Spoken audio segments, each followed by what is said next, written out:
অবশেষে কালনায় বৈদ্যপুর পঞ্চায়েতে তৈরি হচ্ছে সেতু।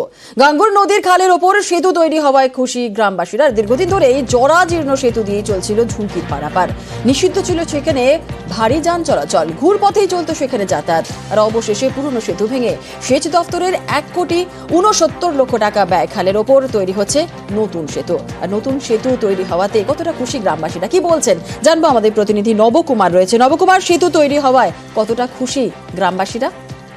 দেখো জুনেলা, বদ্দিপুরে যে ভাঙন নদীর উপরে যে সেতুটি তৈরি হয়েছে, সেই সেতুটা দীর্ঘদিন ধরে জরাজীর্ণ অবস্থায় ছিল এবং সেই সেতুটিকে অনেকবার গ্রামবাসীরা করবার জন্য আবেদন জানিয়েছিল ব্লক ডিভিশন দপ্তরে, কিন্তু সেইখান থেকে কোনো রকম সদুত্তর পাওয়া যায়নি। কিন্তু গত 1 মাস আগে এই সেতুটি স্যাংশন হয়েছে এবং তাতেই বেজায় খুশি এলাকাবাসী। না হলে তাদের কয়েক কিলোমিটার ঘুরপথে তাদের যেতে হতো। এমনি কৃষিজীবী এলাকা, তাদের যে জিনিসপত্র, যারা সবজি থেকে শুরু করে শস্য, তাদের নিয়ে যাওয়ার জন্য তাদের পরিবহনের খরচাও বেড়ে যেত।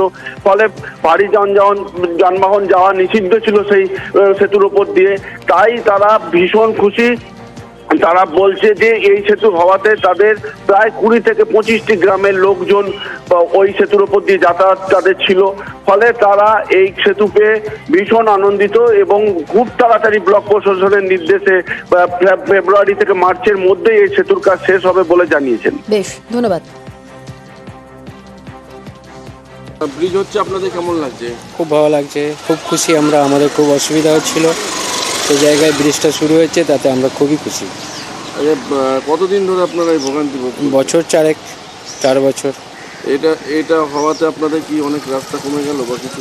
না, রাস্তা কমে গেল কেন, এতে হওয়াতে আমাদের সুবিধা হবে, অনেক সুবিধা হবে। এটা প্রশাসনকেও ধন্যবাদ, আপনাদের নিউজ চ্যানেলগুলোকেও ধন্যবাদ যে আপনারা বারবার এই ভাঙা ব্রিজটাকে হাইলাইট করেছিলেন। গাঙ্গুর নদী, ওটাকে গাঙ্গুর নদী ছোট খালের মতো আছে, তো গাঙ্গুর নদীর ওপর হচ্ছে এটা। অ্যাকচুয়ালি অনেক দিন পুরনো প্রবলেম ছিল, নদীটাও ব্রিজটাও খুব খারাপ অবস্থায় ছিল। তো এখন ইরিগেশন দপ্তর কাজ করছেন।